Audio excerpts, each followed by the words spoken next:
हो रहा है क्योंकि जो भी फॉल्ट है वो टाइम टेबल ठीक से नहीं बना है या फिर जो भी रीजन है, so offline it was not possible, online I can teach, so that was the reason. So I think what we can do is, अभी अगर थोड़े दिन हमारा कोर्स कंप्लीट जब तक नहीं होता तब तक अगर हम इवनिंग में क्लासेस लें तो कोई प्रॉब्लम है, या फिर थोड़ा अर्ली मॉर्निंग? मॉर्निंग में भी ठीक रहेगा और इवनिंग में भी। अच्छा, आज सागे को तो ठीक है, बाकी बाकी बच्चे? मैम कोई भी टाइम चलेगा। ओके, बाकी मोहम्मद, आनंद, आमिर, अभिषेक, डेरिन, दुर्गा?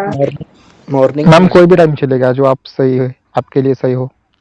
ओके, तो because only 3 days I have to take the classes, तो सैटरडे को तो हमारा फिक्स हो जाएगा कि सैटरडे को हम 8:30 to 9:30 क्लास लेंगे।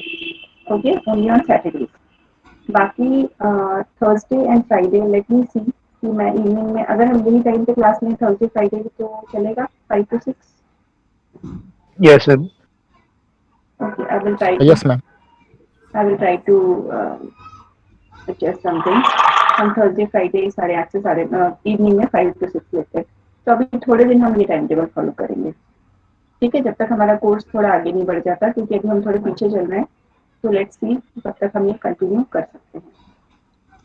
और कल का टाइमिंग है आपका मॉर्निंग का 8:30, तो बिल्कुल भूलिएगा मत, कोशिश करके 8:45 तक ज्वाइन हो ही जाइएगा, ठीक है? Okay ma'am. Yes ma'am. तो चलिए, तो हम क्लास अपना शुरू करते हैं आज का लेक्चर। 5 बच्चों को, तो ये जो आपका चैप्टर है ये यूनिट 1 है। सबके पास सिलेबस है, मैंने सबको सिलेबस लिखने के लिए बोला था, सबके पास सिलेबस है, तो आप सिलेबस में देखिए यूनिट 1, हमारा यूनिट 4 हमने कंप्लीट कर लिया है, अब हम यूनिट 1 पे आए हैं। यूनिट 1 है हमारा प्रोज। प्रोज का मतलब क्या होता है? प्रोज का मतलब होता है चैप्टर्स, स्टोरीज, ओके, स्टोरीज और ऐसे और एनीथिंग अदर देन पोइट्री, कविताओं के अलावा एक कहानी, एक ऐसे, एक निबंध, ये जब आपके कोर्स में इंक्लूडेड होता है तो उसको प्रोज कहते हैं। क्या कहते हैं? प्रोज। प्रोज। ये आप देख सकते हैं यहाँ पे लिखा हुआ है। आपका चैप्टर का नाम है माई स्ट्रगल फॉर एन एजुकेशन। पढ़ाई के लिए मेरी स्ट्रगल को हिंदी में क्या कहेंगे, जो हम जीवन में स्ट्रगल करते हैं, जो हम जीवन में, I am not getting a proper Hindi word for it. Struggle तो आपको सबको ही मालूम होगा, स्ट्रगल का क्या मतलब होता है। You all know the meaning of struggle और नॉट? कड़ी मेहनत। कड़ी मेहनत, हाँ, कड़ी मेहनत या फिर मुश्किलों का संघर्ष। सामना जिसको हम कहते हैं, संघर्ष। यस, संघर्ष is the right word for that. तो मेरा पढ़ाई के लिए संघर्ष, ये एक ऑटोबायोग्राफी है मिस्टर बुकर टी वॉशिंगटन की। ये बहुत फेमस राइटर रह चुके हैं, ये अफ्रीकन अमेरिकन कम्युनिटी से बिलोंग करते थे। तो ये मैं राइटर के बारे में आपको क्यों बता रही हूँ, क्योंकि राइटर के बारे में भी आपको आंसर में लिखना है। अगर आप लोग चाहते हैं कि आपको अच्छे मार्क्स मिले, तो आंसर मैं आपको जिस तरह से लिख के दूंगी, आपको उसकी प्रैक्टिस करनी है और आपको आंसर्स उसी तरीके से लिखने हैं if you want good marks in your examination, ठीक है? जब भी आप एग्जाम में इंट्रोडक्शन में राइटर का नाम, उसका date of birth, date of death डालते हैं, तो एक अलग ही इम्प्रेशन क्रिएट होता है।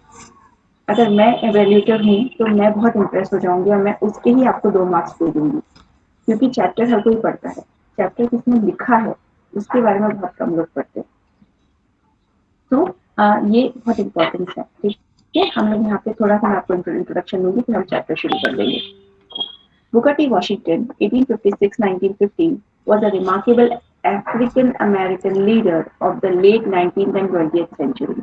ये 19 से 20th सेंचुरी के बीच के एक राइटर हैं, एक लीडर रह चुके हैं। इन्होंने बहुत गरीबी में अपना जीवन बिताया है। Booker T. Washington was a self-made intellectual who left in indelible mark or as an educator। ये एक एजुकेटर रह चुके हैं, एजुकेटर मतलब जो एजुकेशन देते हैं। एक राइटर रह चुके हैं, ओरेटर, ओरेटर मतलब स्पीच देने वाले, भाषण देने वाले, एंड सिविल राइट्स एक्टिविस्ट, ये जनादेश की अधिकारों के लिए लड़ने वाले भी एक इंसान रह चुके हैं। ये अफ्रीकन थे, इस वजह से इनको बहुत ज़्यादा डिस्क्रिमिनेशन झेलना पड़ा। डिस्क्रिमिनेशन का मतलब होता है रंग भेद की जो प्रथा चली आ रही है। जैसे जो ब्रिटिशर्स होते हैं वो हमें पसंद नहीं करते क्योंकि हमारा कलर डार्क है। उनके हिसाब से गोरे लोग ही सबसे अच्छे होते हैं, सबसे अव्वल होते हैं। तो ये जो रंग भेद की जो प्रथा चली जिसको हम रेशियल डिस्क्रिमिनेशन कहते हैं, तो यहाँ पे कोई जैसे यहाँ पे कोई इंडियन अमेरिका में जाके रहता है, वो पूरा जीवन अमेरिका में क्यों ना रहे, लेकिन उसे एक अमेरिकन सिटीजनशिप के जैसी इज्जत नहीं मिलती क्योंकि उनके हिसाब से वो उनके ही लोग सबसे अच्छे हैं। ये होता है, ये आज भी होता है। तो उन्होंने किस तरीके से अपने जीवन में एक संघर्ष किया, उन्होंने किस तरीके से बहुत ही गरीब परिवार से निकल के उन्होंने कैसे अपनी एजुकेशन को हासिल किया, कैसे वो सबसे लड़े और उन्होंने कैसे खुद को एक काबिल इंसान बनाया, ये पूरा जो चैप्टर है ये इसके ऊपर है। ये रियल है, ये उनकी लाइफ की स्टोरी है जिसे हम पढ़ने जा रहे हैं। इस चैप्टर में एक स्कूल का नाम है जिसको जिसको कहा गया है हैम्पटन इंस्टीट्यूट इन वर्जीनिया। ये एक स्कूल था जहाँ पर उनको एडमिशन चाहिए था और एडमिशन के लिए उन्होंने काफी बहुत मेहनत की, सब कुछ किया जो कुछ वो कर सकते थे, उन्होंने सब कुछ किया। किस तरह से उन्होंने अपने सपनों को हासिल किया, किस तरीके से वो सेल्फ मेड बने, ये सब कुछ आपको इस चैप्टर में देखने को मिलेगा। ओके, उस समय जब ये छोटे थे, इनका देखिए आप, इनका जन्म कब हुआ था? 1856 में। उसके मतलब तब बहुत पिछड़ी हुई दुनिया थी, जब इतना एडवांसमेंट नहीं था और स्पेशली अमेरिका में काले लोगों को बहुत ज्यादा ही नीची नजर से देखा जाता था। उनको उनको गोरों के स्कूल में रहने की परमिशन नहीं थी, पढ़ने की परमिशन नहीं थी, उनको नौकर ही बना के रखा जाता था। उस समय वहाँ का एक बच्चा किस तरह से निकल के पढ़ता है, किस तरीके से पढ़ने के लिए वो अपना सब कुछ निछावर कर देता है, ये चैप्टर पूरा उसके ऊपर है। ओके, इंट्रोडक्शन समझ में आया आप लोगों को? Yes ma'am. ओके, मेरी आवाज क्लियर आ रही है? Yes ma'am. Yes ma'am. Okay. One day, while at work in the coal mine, I happened to overhear two miners talking about a great school for colored people somewhere in Virginia. This was the first time that I ever heard anything about any kind of school or college that was more pretentious than the little colored school in our town. तो यहाँ पे उनके बचपन से बात शुरू हुई है। जब वो बहुत छोटे थे, 7-8 साल के, तब वो एक कोल माइन में काम करते थे क्योंकि उनके पास पढ़ाई लिखाई का कोई जरिया नहीं था, बहुत गरीब थे। तो एक कोल माइन में काम करते थे, कोयले की खदान में। तो वहां पे उन्होंने सुना कि दो माइनर्स जो है वो आपस में बात कर रहे हैं वर्जीनिया में एक स्कूल के बारे में, जो स्कूल काले लोगों के लिए बनाया गया है। और वो एकमात्र स्कूल है जहाँ पे काले लोग मतलब कौन? अफ्रीकन निग्रोज, उनको वहां पर एडमिशन दिया जाएगा। ये उसे उन्हें पता चला। जब उन्होंने ये सुना तो उनके मन में एक इच्छा जगी। ये उस समय की बात है जब बुकर टी वॉशिंगटन 6-7 साल के थे, बहुत छोटे थे।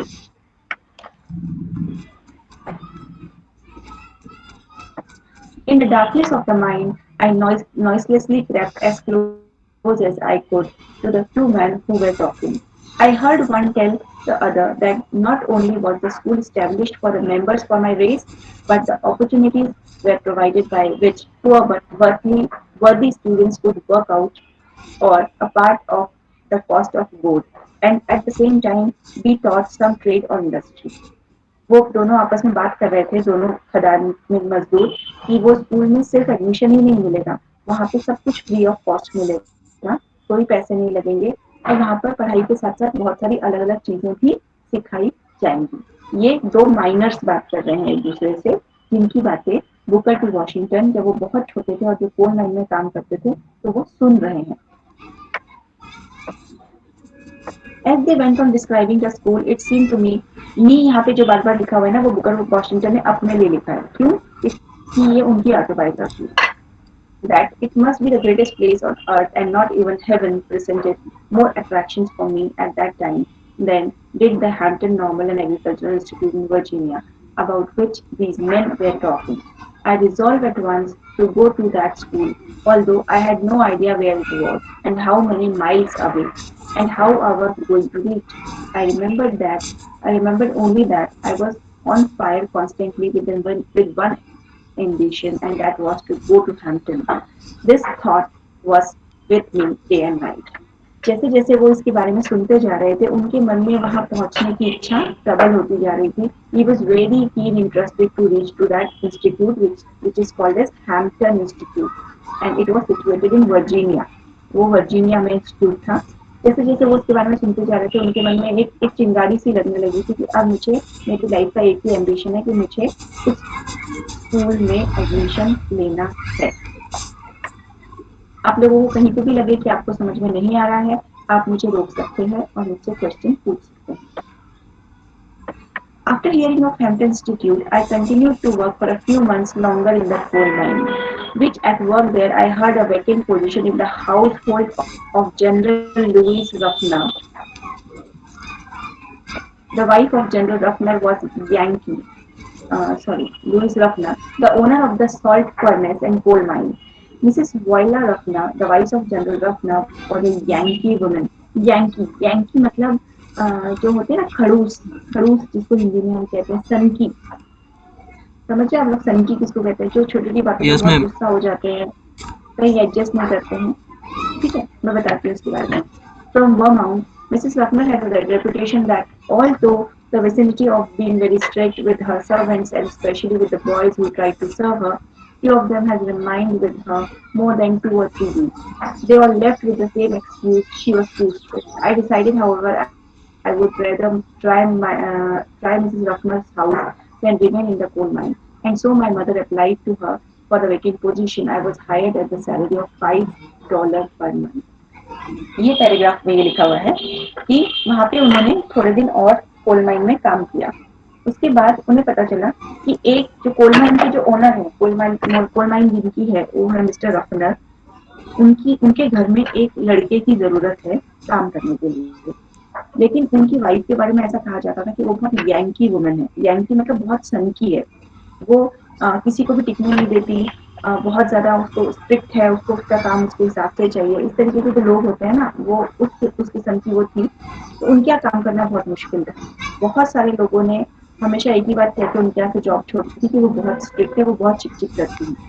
लेकिन अब इसको तो आगे बढ़ना था, इसको पैसे कमाने थे, क्योंकि अगर कहीं पे भी पहुंचना है तो पैसे तो चाहिए. तो इन्होंने सोचा कि कोल माइन में मेरा कुछ नहीं होगा, चलो मैं मिसेस रफनर के यहाँ नौकरी करके देखता हूँ, शायद मुझे कुछ पैसे मिल जाएं. उसको क्या सैलरी में वो लगा था? $5 per month. I had heard so much about Mrs. Ruffner, severity, that I was almost afraid to see her, and trembled when I went on her presence. I had not lived with her many weeks, however, before I began to understand her. I soon began to learn that, first of all, she wanted everything kept clean about her, and she wanted things done promptly and systematically, and that at the bottom of everything she wants absolute honesty and frankness. Nothing must be sloven and slipshod. Every door, every fence must be kept in repair. धीरे धीरे जब ये उनका काम करने लगा, जब उन्हें समझ में आने लगा कि एक्चुअली वो यंकी नहीं है, उन्हें हर चीज बहुत पर्टिकुलर चाहिए. ये जो लोग इस बैकग्राउंड से आते हैं ना, आर्मी, एयरफोर्स, इन लोगों की लाइफ बहुत अलग होती है. ये हमारी तरह नहीं होते. ये अपनी लाइफ का 1 मिनट भी बर्बाद नहीं करते. इनको हर एक काम बहुत सिस्टमैटिक चाहिए होता है. तो ये इस तरीके की वो लेडी थी. लोग उनको बहुत गलत समझते थे. जब ये इन्होंने उसके यहाँ काम करना शुरू किया तब इन्हें समझ में आया कि वो खड़ूस नहीं है. उसे बस अपना काम सही चाहिए, ऑनेस्टी के साथ चाहिए. उसे हर एक कोई भी काम छोड़ा हुआ नहीं पसंद है, गंदा नहीं पसंद है. बस उसकी इतनी ही प्रायोरिटी थी, उसको इतना ही चाहिए था. किसको? मिसेस रफनर को. I cannot now recall how long I lived with Mrs. Ruffner before going to Hampton, but I think it must have been a year and a half. At any rate, I here repeat what I have said more than once before, that the lesson I have learned in the home of Mrs. Ruffner were as valuable to me as education I have ever gotten anywhere since, even to this. I never see bits of paper scattered around the house or in the street that I do not want to pick them up at once. I never see a filthy yard that filthy का मतलब होता है गंदा, dirty. I do not want to clean it. A paling of a fence that I do not want to put it on, an unpainted or unwhitewashed house that I do not want to paint or whitewash it, or a button off one's clothes, or a grease spot on them on the floor that I do not want to call attention to it. उनके यहाँ रहने से, उनके यहाँ काम करने से Booker Washington ने अपनी लाइफ में एजुकेशन के जितना ही एक बहुत इम्पोर्टेंट लेसन सीखा। क्या मिसेस रफन को हर एक चीज साफ रखने की आदत थी, हर एक काम टाइम से पहले करने की आदत थी। यही हैबिट्स जो हुई वो बुकर टी वॉशिंगटन में भी आई। उससे कभी भी वो घर हमेशा इतना साफ रखता था कि मिसेस रफनर को उससे कोई प्रॉब्लम नहीं होती थी। उसकी ऐसी हैबिट बन गई थी कि अगर उसे रोड पे भी कचरा दिखता था तो वो साफ कर देता था। वो कहीं पे भी वॉल को बिना पेंट किए नहीं छोड़ता था। अगर गार्डन में कुछ खराबी है तो गार्डन को ठीक करता था। पूरे दिन वो साफ सफाई में ही लगा रहता था, क्योंकि मिसेस रफनर के साथ रहते रहते उसकी भी आदत हो गई थी साफ सफाई में रहने की। From fearing Mrs. Ruffner, I soon learned to look upon her as one of my best friends. When she found that she could trust me, she did so implicitly. During the one or two winters that I was with her, she gave me an opportunity to go to school for an hour in the day during a portion of the winter months. But most of my studying was done at night, sometimes alone, sometimes under someone who I could hire to teach me. Mrs. Ruffner always encouraged and sympathized with me in all my efforts to get on education. It was while living with her that I began to get together my first library. I secured a dry goods box, knocked out one side of it, put some shelves in it, and began putting into every kind of book that I could get my hands upon, and call it my library. उनके साथ रहते रहते अब धीरे धीरे Mrs रफनर को भी समझ में आने लगा था कि ये लड़का बहुत महत्वाकांक्षी है। तो मिसेस रफनर भी उसकी हेल्प करती थी। कैसे? जैसे ही ठंडियां शुरू होती थी वो उसे स्कूल भेजती थी, वो एक्स्ट्रा टाइम में, और वो उसे खुद भी पढ़ाती थी। कई बार वो अकेले भी पढ़ता था और इस तरीके से वो अपनी पढ़ाई कंटिन्यू रखता था। और उसने जो भी बुक्स उसको मिलती थी उसने एक अपना कवर्ड बना के रखा था जिसमें वो अपनी बुक्स रखते जाते थे और उसको वो अपनी माय लाइब्रेरी का नाम देते थे। आप लोगों को समझ में आ रही है story? Yes, ma'am. Yes, ma'am. Okay. Notwithstanding my success at Mrs. Ruffner, I did not give up the idea of going to Hampton Institute. लेकिन फिर भी मिसेस रफनर के यहाँ काम करने के बाद भी जो बुकर टी वॉशिंगटन है उन्होंने कभी भी हैम्पटन इंस्टीट्यूट जाने की इच्छा नहीं छोड़ी। In the fall of 1872, I determined to make an effort to get there. जैसे 1872 का एक वो साल आया जब उन्होंने फाइनली डिसाइड किया कि अब मेरे पास थोड़े पैसे जमा हो गए हैं और अब मैं हैम्पटन जाने के लिए तैयार हूँ। Although, as I have stated, I have no definite idea of the direction in which Hampton Institute was and or of what it would cost to go there. लेकिन जब उन्होंने डिसाइड किया तो उन्हें नहीं मालूम था कि हैम्पटन इंस्टीट्यूट कहाँ पर है और वो वहाँ कैसे पहुँच जाएंगे और उन्हें कितने पैसे लगेंगे। I do not think that anyone thoroughly sympathized with me in my ambition to go to Hampton unless it was my mother, and she was troubled with a grave fear that I was starting out on a wild goose chase. जब उन्होंने ये इच्छा रखी कि मैं Hampton institute जाना चाहता हूँ तो सब लोगों ने उनका बहुत मजाक उड़ाया, लेकिन सिर्फ उनकी मम्मी थी जो उनको सपोर्ट करती थी। लेकिन उन्हें ऐसा डर लगता था कि कहीं ये इतना छोटा बच्चा है, ये वहाँ पे कैसे जा पाएगा, कहीं वाइल्ड गूस चेज में, मतलब चूहे बिल्ली की दौड़ में कहीं उसे कोई हानि ना पहुंच जाए। At any rate, I got only a half-hearted consent from her, and I might start the small amount of money that I had earned had been consumed by my stepfather. बहुत मुश्किल से उनकी माँ ने उन्हें परमिशन दी, लेकिन उनके जो स्टेप फादर थे, स्टेप फादर का मतलब होता है सौतेले पिता, उन्होंने उसके कमाए हुए आधे पैसे उससे छीन लिए। And the remainder of the family with the expectation of very few dollars, and so I have very little to which to buy clothes and pay my traveling expenses. आधे पैसे जो उसके पास बचे थे उसने थोड़े अपनी माँ को दे दिए घर चलाने के लिए। अब उसके पास बहुत कम पैसे बचे थे जिससे उसे कपड़े भी खरीदने थे और उसे आने जाने का किराया भी देना था। My brother John helped me all that he could, but of course it was not a great deal. for his work was in the coal mine where he did not earn much. उसका एक जो भाई था John, उसने उसकी थोड़ी मदद करने की कोशिश की, लेकिन वो भी ज्यादा नहीं कर पाया। क्यों? क्योंकि वो खुद ही कोल माइन में काम करता था और उसके पास ज्यादा पैसे नहीं थे। Where he did not earn much, and the most of his went to the direction of paying the household expenses. उसके पैसे बहुत ज्यादा घर के खर्च में देने में चले जाते थे। Perhaps the thing that touched and pleaded me most in the connection with my stating for Hampton was the interest that many of the older colored people took it in the matter. They had spent the best days of their lives slavery and hardly expected to live to see the time when they would see a member of their race leave home to attend a boarding school. Some of these older people would give me a nickel, other a quarter or a handkerchief.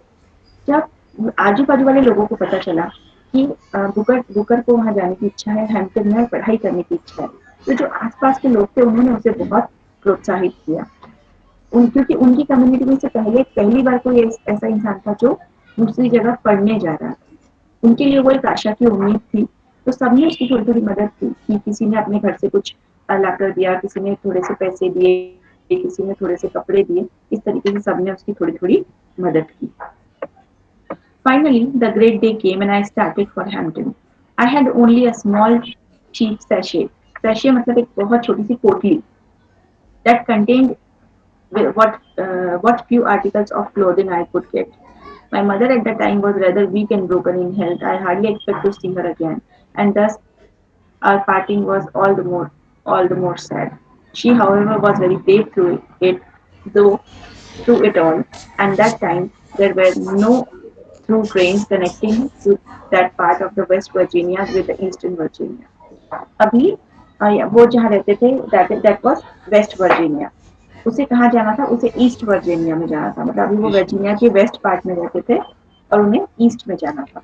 तो वो अपना सामान लेकर निकले, लेकिन वहां जाने के लिए कोई डायरेक्ट ट्रेन नहीं थी, क्योंकि ये काफी पुरानी बात है। अब तो हर जगह के लिए ट्रेन है, लेकिन उस समय नहीं हुआ करती थी।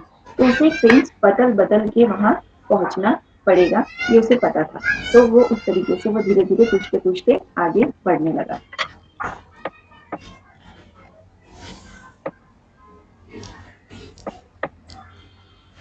The distance, the distance from Malden to Hampton.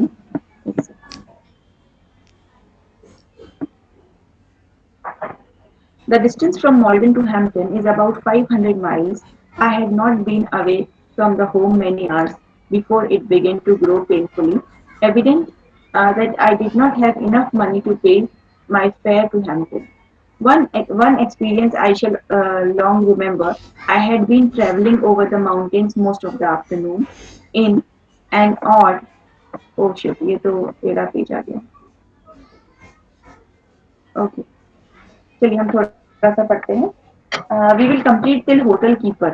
I have my book in my hand. मैं उसमें से रीड करती हूँ और आपको मैं एक्सप्लेन करूंगी।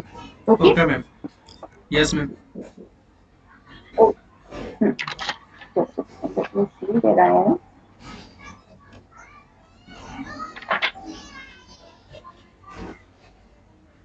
ओके, हमने कहाँ तक पढ़ा?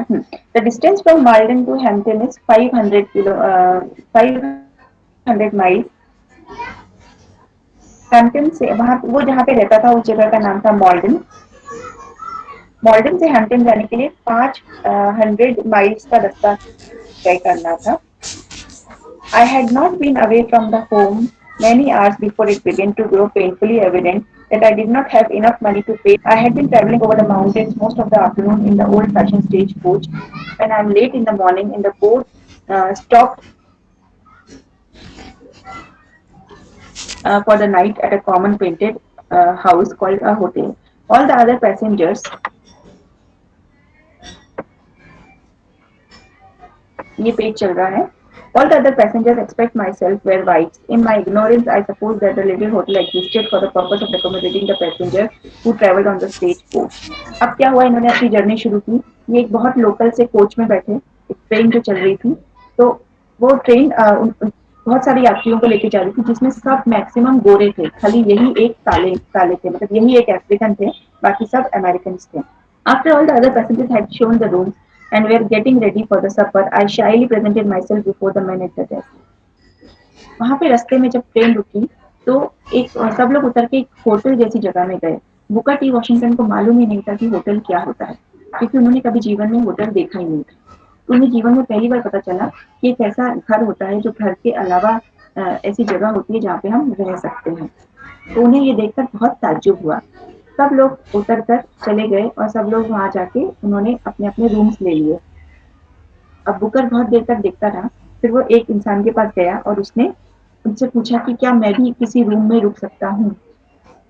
It is true I had practically no money in my pocket which had to pay for bed or food, but I had hoped in some way to beg my way into the good graces of the landlord for the reason in the mountains of Virginia that the weather was cold and I wanted to get indoors for the night. अब इसने जाके उनसे कहा कि क्या मेरे पास पैसे तो है नहीं कि आप मुझे कहीं पर, मतलब इसने ट्राई किया कि इसे एक रूम मिल सके या कुछ खाने को मिल सके, लेकिन इसके पास जेब में एक भी रुपए नहीं थे और बाहर बहुत ठंड थी। I wanted to get indoors for the night. वो किसी भी तरह से अ, एक कमरे के अंदर आना चाहते थे, क्योंकि बाहर अकेले ऐसे इतनी ठंड में रहना उनके लिए पॉसिबल नहीं था। Without asking as to whether I had any money, the man at the desk formally refused to even consider the matter of providing me food or lodging. जो आदमी वहां पर डेस्क पे बैठा था, रिसेप्शन पे था, उसने सिर्फ उनका कलर देखकर ही उन्हें मना कर दिया कि आप हमारे यहाँ अंदर अलाउ कुछ दे सकते हो या नहीं, लेकिन सिर्फ कलर की वजह से उसने उसे बाहर निकाल दिया। That was my first experience in finding out what the color of my skin means.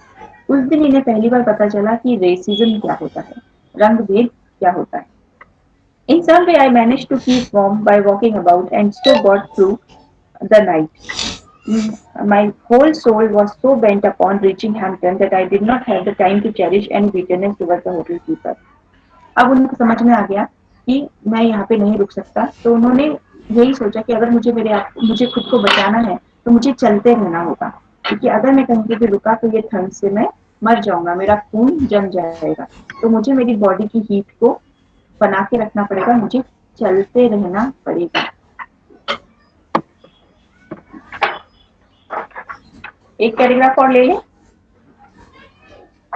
Yes ma'am. Yes, ma'am. Okay. By walking, begging rides both in wagons and in the car in the some way after the number of days, I reached a city called Richmond, Virginia, about 82 miles from Hampton. अभी 500 mile से वो 420 mile तक पहुंच चुके थे। जैसे जैसे भी करके गाड़ी पकड़ के चल करके वो एक सिटी में पहुंचे जिसका नाम था रिचमंड, जो वर्जीनिया से 82 किलोमीटर 82 माइल्स दूर थी, जो वर्जीनिया में थी, जो हैम्पटन से 82 माइल्स दूर थी। When I reached there, tired, hungry, and dirty, it was late in the night. I had never been in a large city, and the weather added to my misery. When I reached Richmond, I was completely out of money. I had not a single acquaintance in the place, and being unused to city ways, I did not know where to go. I applied to several places for lodging, but they all wanted money, and that was what I did not have. Knowing nothing else better to do, I walked the streets. In doing this, I passed by many food stands where fried chicken and half-moon apple pies were piled up, and the high and the made present a most tempting appearance. At that time, it seemed that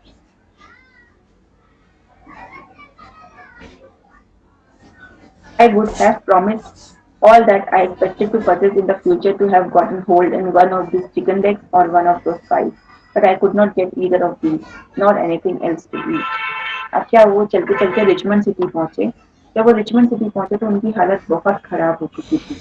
वो चलते चलते बहुत थक चुके थे, वो बहुत दिन से कम 2 दिन से भूखे थे। उनको कोई पूछने वाला नहीं था, उनके पास कोई घर नहीं था। जहाँ पे भी वो जाते थे किसी से भी मदद मांगते थे, सब उनसे पैसे मांगते थे जो उनके पास नहीं थे।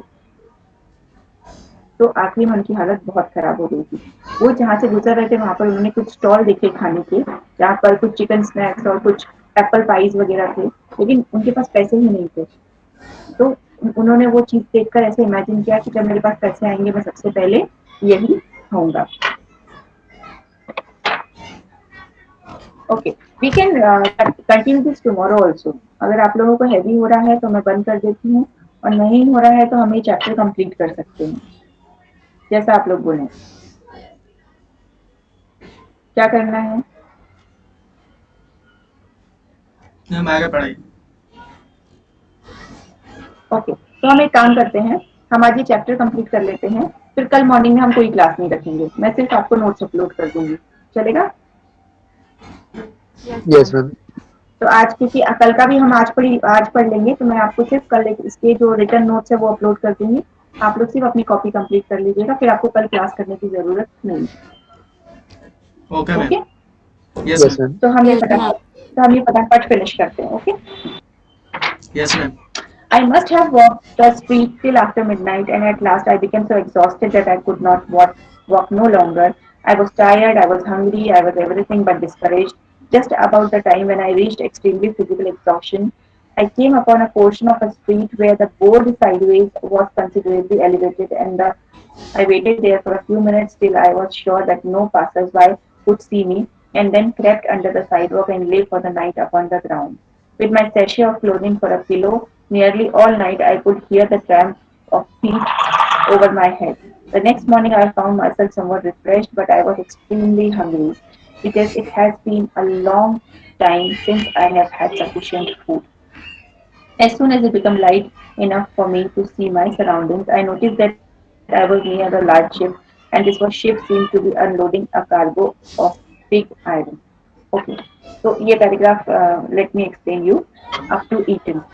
ये पैराग्राफ में ऐसा है कि जब वो चलते चलते रिचमंड पहुंच गए, फाइनली उन्होंने देखा एक ऐसी जगह जहां पर उन्हें कोई नहीं देख रहा था, वो वहां पर जाकर सो गए। सुबह जब वो सोकर उठे तो उन्हें थोड़ा रिफ्रेश फील हो रहा था, क्योंकि वो बहुत थक गए थे और सोने के कारण उनकी बॉडी थोड़ी रिलैक्स हो गई थी। लेकिन उन्हें बहुत जोर से भूख लग रही थी, क्योंकि उन्होंने काफी दिनों से कुछ खाया नहीं था। जैसे ही वो उठे तो उन्होंने देखा कि वो एक पोर्ट के पास है। पोर्ट मतलब जहाँ पे समुद्र की जहाज बांधे जाते हैं उसको पोर्ट कहते हैं। तो वहां पर है बंदरगाह, जिसको हिंदी में हम कहते हैं। तो वहां पर है, और वहां पे उन्होंने देखा कि एक बहुत बड़ी शिप आके रुकी है, जिसमें से सामान उतर रहा है, जिसमें से स्टील की बड़ी बड़ी रॉड्स उतर रही हैं। तो उन्होंने वहां गए, और उन्होंने उसके जो कैप्टन था उनसे कहा कि प्लीज आप मुझे कुछ काम दे दीजिए, मुझे बहुत भूख लगी है, मुझे खाना खाना है। तो जब उन्होंने इसकी हालत देखी तो कैप्टन थोड़ा नरम दिल का था, तो उसने उसे कुछ काम दिया, और उसने कहा कि तुम उससे जो भी काम हुआ उसने उसके थोड़े बहुत पैसे इसको दिए, जिससे इसने इतने दिनों के बाद अपना थोड़ा बहुत कुछ ब्रेकफास्ट किया। उनकी नजरों में वो खाना इस दुनिया का सबसे अच्छा खाना था, क्योंकि इतने दिनों के बाद एक तो उनको मिला था, और वो उनकी मेहनत के पैसों से उनको मिला था। तो ये इस तरीके से उन्हें 3 दिन के बाद कुछ खाने को मिला। My work pleased the captain so well that he told me that if I would desire, I could continue working from a small amount per day. This I was very glad to do. I continued working on this vessel for a number of days. After buying food with the small wages I received, that was not much left to add the amount I must get a pay in my way to Hampton. In order to economize in every way possible, so to be sure to reach Hampton in a reasonable time, I continued sleep under the same sidewalk that gave me shelter the first night. अब क्या हुआ, जो captain था वो इसके काम से बहुत इम्प्रेस हुआ। तो कैप्टन ने इससे कहा, जो कैप्टन वो होते हैं जो शिप चलाते हैं, शिप के जो इंचार्ज होते हैं, तो उन्होंने इससे कहा कि तुम मेरे साथ काम क्यों नहीं करते, मैं तुम्हें रोज तुम्हारा जो भी आखिरी में मेहनताना बचेगा वो मैं तुम्हें दे दूंगा। तो अब इसने भी सोचा कि मेरे पास पैसे तो है नहीं, तो मुझे कुछ ना कुछ तो करना पड़ेगा। तो इसने भी इसके साथ थोड़े दिन काम करना शुरू कर दिया, और वो दिन भर काम करता और रात को उसी फुटपाथ पे जाके सो जाता।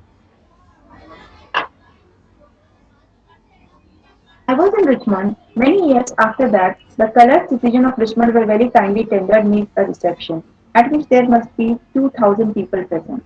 धीरे धीरे रिचमंड में उसे लोग जानने लगे, क्योंकि वहां पे उसकी कम्युनिटी के भी लोग थे जो उसको देख के बहुत प्रभावित होते थे, क्योंकि उसमें एक पढ़ने की इच्छा इतनी तीव्र थी कि वो उसके लिए सब कुछ करने के लिए तैयार था।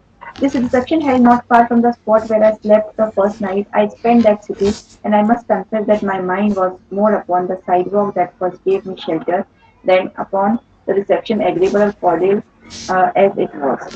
तो वहाँ के जो लोग थे उन्होंने, जब उनको पता चला कि अब इसने डिसाइड किया कि अब मेरे पास थोड़े पैसे जमा हो गए तो मैं हैम्पटन जा सकता हूँ, तो वहाँ के लोगों ने इसको एक छोटा सा रिसेप्शन दिया, एक छोटा सा फेयरवेल दिया, और सबने इसको मिलके बहुत प्रेज किया, बहुत बढ़ावा दिया। When I had saved, yes, any problem?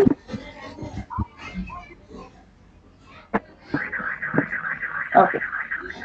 When I had saved what I considered enough money with which to reach Hampton, I thanked the captain of the vessel for this kindness and started again. Without any unusual occurrence, I reached Hampton with a surplus of exactly 50 cents, which to begin my education. Just a second.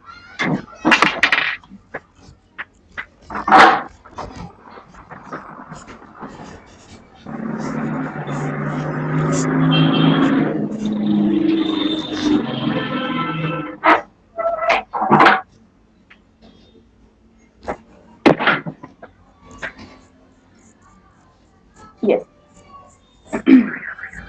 When I had saved what I considered enough money with which to reach Hampton, I thanked the captain of the vessel of his kindness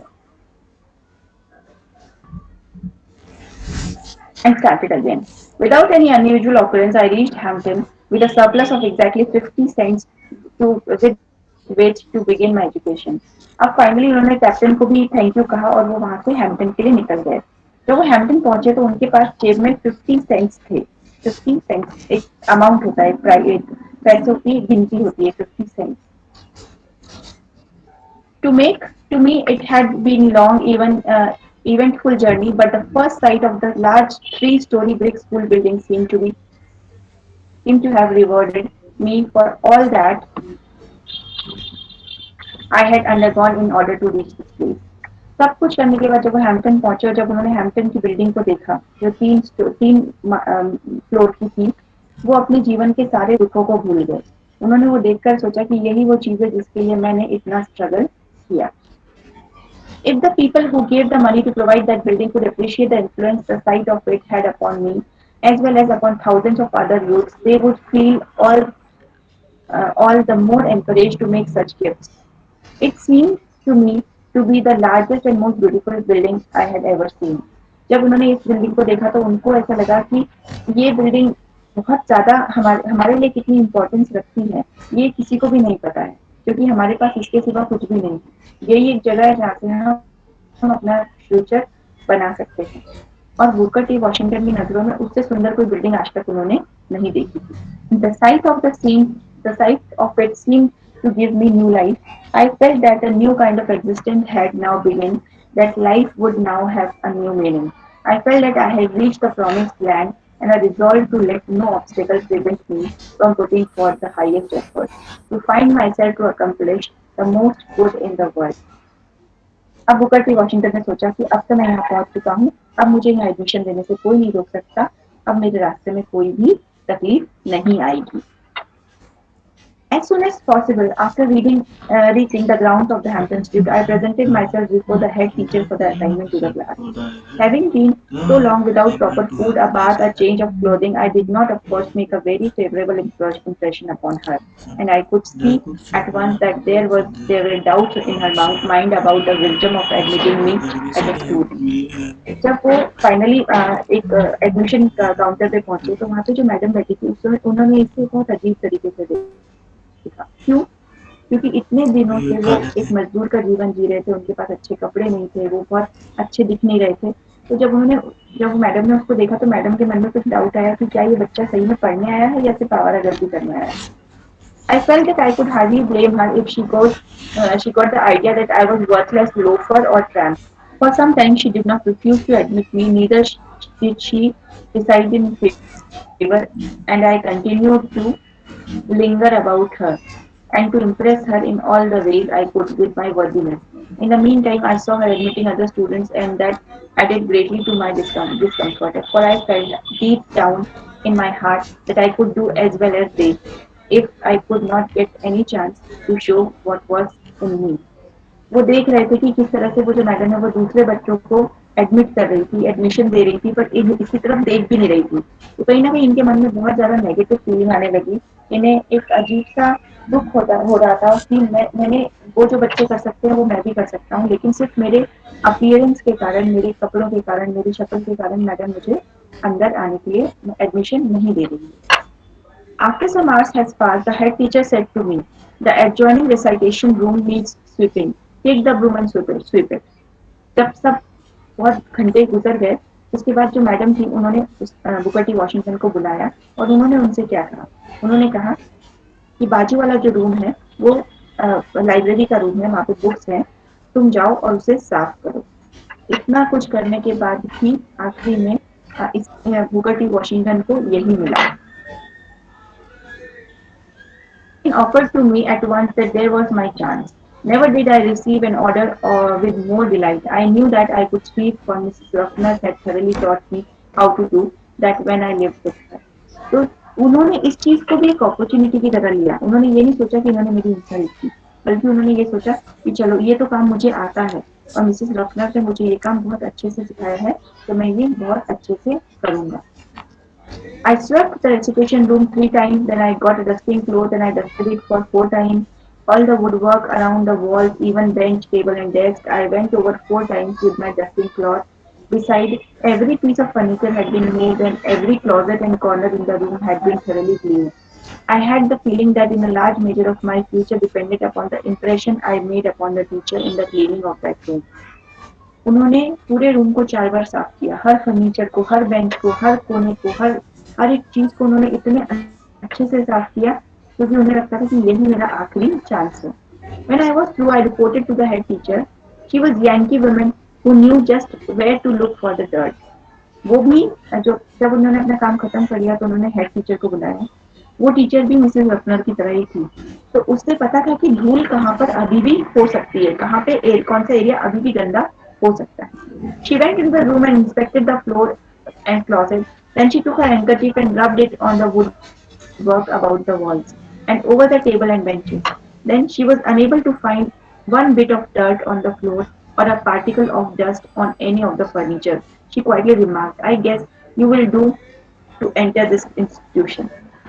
उसने हर जगह check किया लेकिन उसे कहीं पर भी जरा सी भी गंदगी नहीं मिली।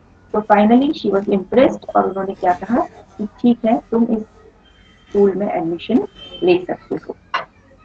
I was one of the happiest souls on the earth. The sweeping of that room was my college examination. उन्होंने इसको एक एंट्रेंस टेस्ट की तरह लिया कि ये कमरा मैंने साफ किया, ये मेरे लिए एक पैरामीटर है इस स्कूल में एडमिशन लेने के लिए। And never did any youth pass as an exam for entrance into Harvard or Yale that gave him more genuine satisfaction.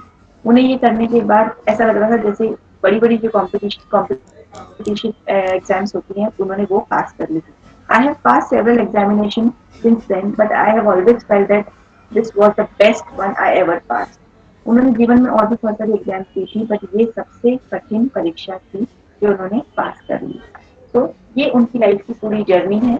उन्होंने किस तरह से छोटे से बड़ा अपने आप को किया, किस तरह से वो सेल्फ मेड बने, कितना स्ट्रगल उन्होंने अपने जीवन में किया, ये सब इसमें लिखा हुआ है। ये कुछ हार्ड वर्ड्स हैं, जो आप चाहते हैं तो आप पढ़ सकते हैं। अब सब लोग ध्यान से सुनिए।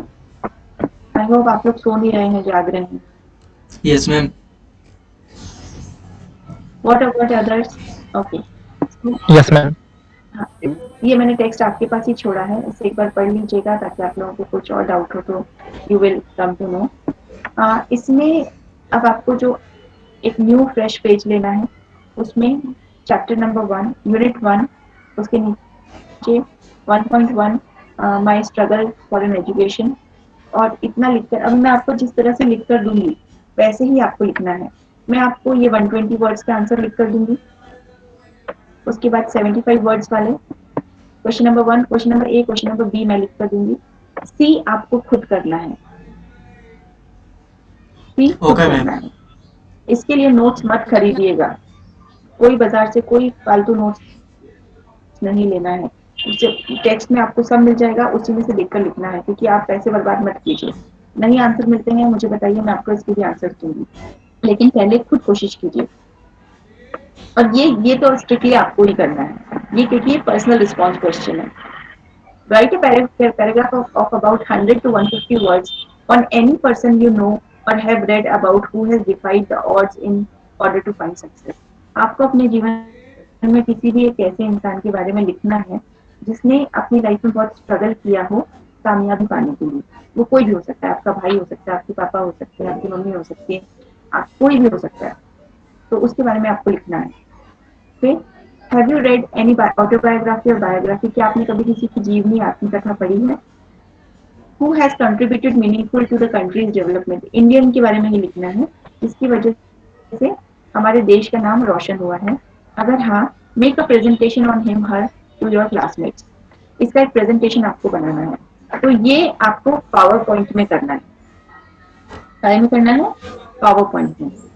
ये क्वेश्चन आप कॉपी में लिखेंगे और ये एक प्रेजेंटेशन बनाना है जो कि पावर पॉइंट में बनाना है। तो ये समझ लीजिए कि ये जितने भी प्रेजेंटेशन आएंगे ये सब आपके इंटरनल मार्क्स में ऐड होंगे। तो इसका एक प्रेजेंटेशन आपको बनाना है। किसी भी इंसान के बारे में आप किसी की भी ले सकते हैं, आप कोई क्रिकेटर की ले सकते हैं, कोई एक्टर की ले सकते हैं, कोई आर्मी मैन की ले सकते हैं, किसी का आप नेट पे ढूंढेंगे आपको 17-60 मिलेंगे। उसका एक छोटा सा पावर पॉइंट प्रेजेंटेशन बनाइए और वो आपको मुझे दिखाना है। ओके, करेंगे इतना? Yes ma'am. Yes, ma'am. Okay. Yes, Yes, So ma'am. this is your homework. Just wait for 1 or 2 days. आपको मैं नेक्स्ट थर्सडे से पहले इसके क्वेश्चन आंसर्स दे दूंगी और हो सकेगा तो संडे तक भी दे दूंगी, नहीं हो पाया तो 2-3 दिन में I will give you answer, every answer to you. Okay, तो उसको Yes, कंप्लीट कर लीजिएगा। So now we will meet directly on next Thursday. हम नेक्स्ट थर्सडे को मिलेंगे और नेक्स्ट थर्सडे को हम सेकंड चैप्टर पढ़ेंगे जो कि है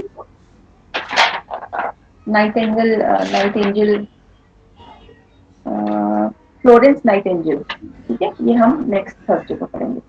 okay, this is all for today. We will meet tomorrow, we will meet on next Thursday now. Please complete your work. Okay, okay ma'am. Yes ma'am. Okay, okay. Yeah bye bye, take care, bye. Bye ma'am.